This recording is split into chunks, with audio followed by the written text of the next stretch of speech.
तर मी रिसेंटली विनीत नायर यांचं स्पीच ऐकलं. तर ते फॉर्मर CEO होते SLTech या कंपनीचे, खूप मोठी IT कंपनी आहे आणि त्यांचं एक पुस्तक पण आहे, एम्प्लॉईज फर्स्ट आणि कस्टमर सेकंड.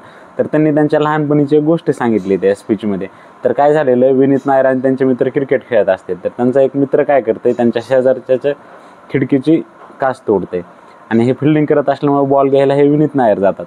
तर त्यांच्या शेजारी खूप चिडलेला असतो आणि तो काय करतो, ह्या विनीत नायरला पकडून बांधून ठेवतो आणि 10-15 मिनटं ठेवतो बांधून आणि पुन्हा सोडून देतो आणि त्यांना बॉल काय वापस देत नाही.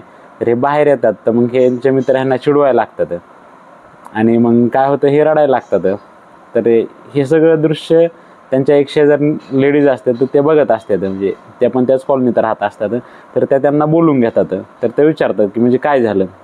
तर हे सगळी स्टोरी सांगतात की माझ्या मित्रानं बॉल हाणला, माझी काही चूक नव्हती तरी मला पनिश करण्यात आलं.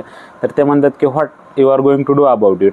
तर ते डबल ती स्टोरी सांगायला लावतात. मग त्या पुन्हा विचारतात what are you are going to do about it. ते डबल ती स्टोरी सांगतात. मग असं 2-3 वेळा झालं, त्यांच्या लक्षात येतं की ह्या काहीतरी वेगळं विचारत आहात.